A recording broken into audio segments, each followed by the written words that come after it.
अस्सलाम वालेकुम। TRG Pakistan limited, इसका रिज़ल्ट अगर देखें, सबसे पहले तो इसका फंडामेंटल एनालिसिस करते हैं। ऑनेस्टली स्पीकिंग, ये मेरा ख़्याल है पाकिस्तान स्टॉक एक्सचेंज में इकलौती ऐसी कंपनी होगी जिसका अपना ना तो कोई फिक्स्ड एसेट है, ना कोई इसकी प्रॉपर कोई मशीनरी, कोई एक जो होता है ना कि ऑपरेशंस होते हैं कि इस तरह से हम ऑपरेट कर रहे हैं, ये चीज़ है। ऐसा कुछ नहीं है। आप इनकी रिपोर्ट चेक करें और सिर्फ वो अल्फाज का हेर फेर है, और मुझे बिल्कुल जो है ना अभी तक क्लैरिटी नहीं हो पा रही कि ये किस तरह से मतलब ये एक्सप्लेन कर रहे हैं चीज़ों को। सारा फोकस इनका क्या है जी कि ये कंपनी है पोर्टफोलियो मैनेजमेंट करती है जी। इसने टीआरजी इंटरनेशनल लिमिटेड, जो कि इसकी एसोसिएटेड कंपनी है, वो अपना काम कर रही है, वो डिफरेंट सेक्टर्स में कर रही है। इंश्योरेंस, हेल्थ जो है, health insurance, marketing, enterprise software और आउटसोर्स कस्टमर इंटरेक्शन, इस तरह की जो है ना डिफरेंट 3-4 सेक्टर्स में वो डीलिंग कर रही है। और उन्हीं का सारा जो रेवेन्यू है, इन्होंने सारी की सारी इन्वेस्टमेंट करी हुई है बाहर के मुल्कों में, इस तरह से कि ये टीआरजी इंटरनेशनल लिमिटेड में काफ़ी सारी इनकी इन्वेस्टमेंट है।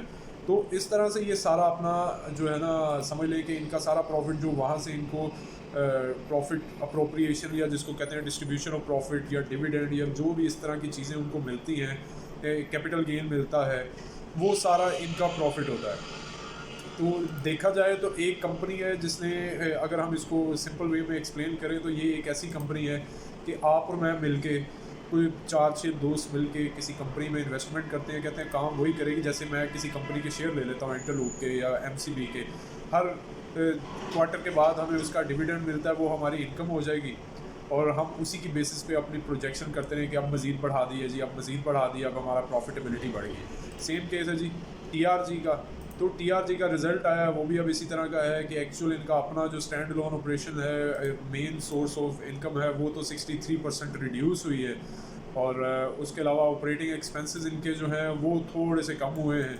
और मैं मीन टू से कि इनकी कमी हुई है ऑलमोस्ट 5.4%। इसी तरह ऑपरेटिंग प्रॉफिट इनके थोड़े से बड़े हैं, क्योंकि वो कॉस्ट इनकी कम हुई है।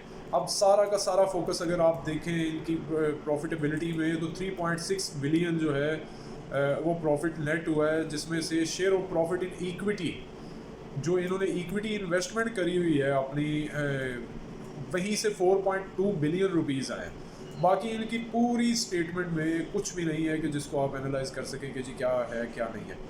इसी तरह फॉरेन करेंसी ट्रांसलेशन डिफरेंस होता है, चलें वो तो फॉरेन एक्सचेंज डिफरेंस होता है, गेन लॉस होता है, इसमें थोड़ा सा लॉस है।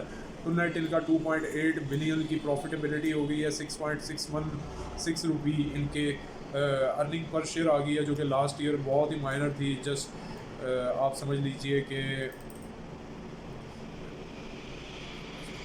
91 मिलियन थी, अब वो 2.86 बिलियन हो चुकी है प्रॉफिटेबिलिटी। और जस्ट 0.002 अर्निंग पर शेयर थी, अब 6.616 हो चुकी है।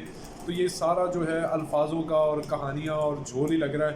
इंटरनल इनका मैटर है दूसरी एसोसिएट्स के साथ, और वहाँ से जो ये डाटा शेयर कर देते हैं, ना तो कोई और बंदा उसको बहुत ज़्यादा डिटेल्ड वेरिफिकेशन कर सकता है, और ना ही उसकी बेसिस पे कोई अच्छा डिसीजन लिया जा सकता है, ना इस कंपनी को इसके फ्यूचर के हवाले से प्रोजेक्ट किया जा सकता है।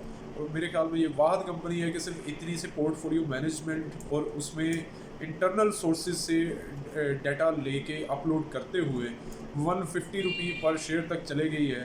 और कल को अगर खुदा न खास्ता ये डिफ़ॉल्ट करती है, तो मुझे नहीं पता कि ये कितना शेयर होल्डर्स का या मार्जिन यहाँ से निकलेगा।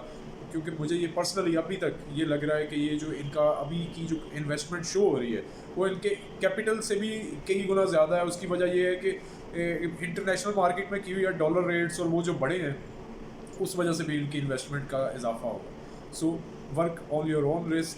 ट्रेडिंग आइटम है, इसको कोई किसी किस्म की इन्वेस्टमेंट आइटम के तौर पे कंसीडर ना किया जाए।